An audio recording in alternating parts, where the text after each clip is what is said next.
Okay, so first things first is we need to understand that we are a character in the game of life. And by focusing on these three specific pillars, you can upgrade your character in the game of life, ultimately unlocking new experiences and wealthy opportunities and live that beautiful life you deserve. Just like those open world sandbox games like the Elder Scrolls or World of Warcraft, where you're picking and designing a character, building up their skill set, unlocking new quest lines, and then further, increasing their character, you want to think of life similar. And the reason that we really want to focus in on our health is because it's kind of the default setting that we experience the game of life out of. So to get a visual representation of this, we've got two different characters, and our title is going to be Choose Your Avatar or Choose Your Character in the Game of Life. And as you can see, we've got our feller on the left right here. He has got his 100% health bar, and we're going to give him a green aura that's going to represent his health. On the flip side, we're going to have our other character who's going to be at 50% health bar, and therefore we're going to give him a red and orange aura that's going to represent his health bar. Breaking down our health bar is going to be just these three specific pillars, which are going to be your diet, your mind, and your body.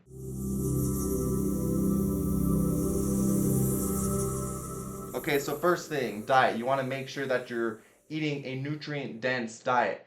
I'm not a dietitian or nutritionist or anything like that, but from my own clinical experience, you want a whole foods nutrient dense diet. Fruits, vegetables, lean meats, balanced macros, proteins, carbs, fats. We're not at a giant calorie imbalance. We're not bringing in a whole bunch of excess calories that we're never going to use. It's at a good, healthy balance to where we can keep the body in good shape. So you want to think of diet similar to the gasoline that you're putting into your car. The higher quality of gasoline that you put into your car, the higher performance you're going to get out of your car. Vice versa, the lower quality of gasoline that you put in your car, the lower quality performance you're going to get out of your car. Diet is just the energy or the fuel that you're putting into the body. That way the body can function at a high level. The quality of energy that we're putting in is going to equal the quality of energy, that we're putting out. So a poor diet generally is going to be not very nutrient dense foods, a lot of processed foods, stuff that doesn't really help the body at an energy standpoint. A lot of empty calories and less water. So the human body, it's made up of about 70% water generally. So you want to make sure you're staying nice and hydrated. If you're not very hydrated, your body on a biological and anatomical level, it's just not going to be able to function and process, everything that you're putting into it very well. Generally, you're going to want to have about 8 ounces of water throughout the day, the 64-ounce rule. We don't want to be dehydrated, want to stay hydrated as much as you can.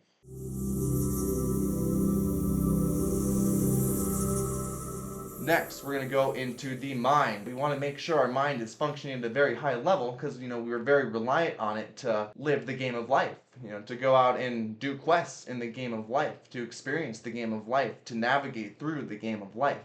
So if we have an unhealthy mind, we're not going to be able to navigate very well. What does that generally look like for an unhealthy individual? Well, you have a monkey mind. The monkey mind is very scatterbrained. You're, constantly kind of shifting between different thoughts, and you're not really focused in on, one specific thing that you're, working towards accomplishing throughout the day. Think of your mind kind of like a computer process. On a computer that has a whole bunch of windows open, we're just going to say 20 windows that are all open and running simultaneously at the exact same time. That is a lot of mental energy that needs to go into each of those windows. So if you're trying to, dial in on one of those 20 windows, you're not going to have a whole lot of processing speed for that specific window because it's got 19 other windows that are open, maybe unconsciously running at the same time. Your mental diet, very, very important. The content that you're taking in is directly going to influence you kind of on a mental plane, right? The more negative content that you're taking in day by day, week by week, month by month, year by year, and so on, eventually it's going to kind of influence your perspective on, how you perceive life around you. So if you're mental diet is full of a bunch of junk media, a bunch of negative media, a bunch of just negativity, how is that going to influence you on a mental level? You really got to ask yourself this. Are you taking in a mental diet that's going to boost up the skills of your character? Or are you taking in a mental diet that's going to just keep your skills flat, that don't enhance your character's skills? With a very high health bar, you're going to be more mindful throughout your experience. When you're mindful, you're looking for more opportunities or quest lines to experience life. That's why you're playing the game of life, right? Is to experience life. And if you're, playing the game of life and stuff happens, within your environment, you're able to choose how you want to respond. And that's similar to being mindful. You're, observing the thoughts and feelings that you have throughout your experience in life. And rather than reacting directly to them, you're choosing how you want to react. If you weren't very mindful, something in your environment could trigger you, mentally or emotionally, most likely emotionally, which can unconsciously cause you to react. But if you're mindful and you experience that same stimuli and you notice that how it makes your body feel rather than reacting unconsciously in like a default or autopilot based setting, you get to choose your reaction, right? Which is what you would do if you're playing a video game. You're going to choose how you want to react to it rather than just being in autopilot mode and everything reacting to itself. If you've watched any of my other videos on this channel, you're going to know how big I am on meditating because I think it's one of the best mental exercises you can do for the mind.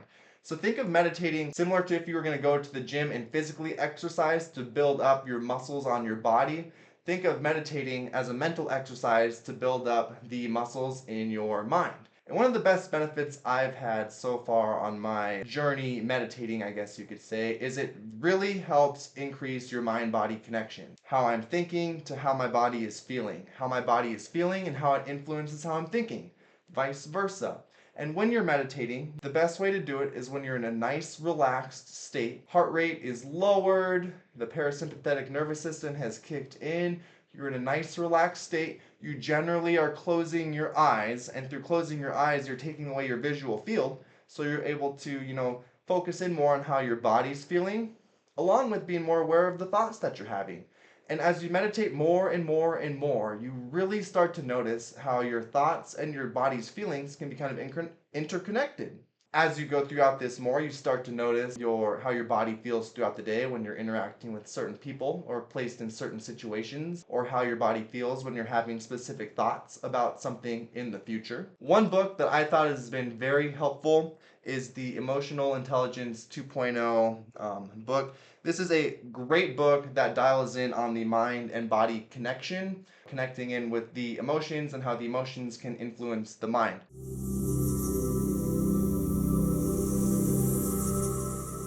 Lastly, the body. It's the physical vessel that we're living in, right? So, you want to make sure you're taking care of your physical vessel. Your consciousness, within a human body experiencing the game of life through your five senses.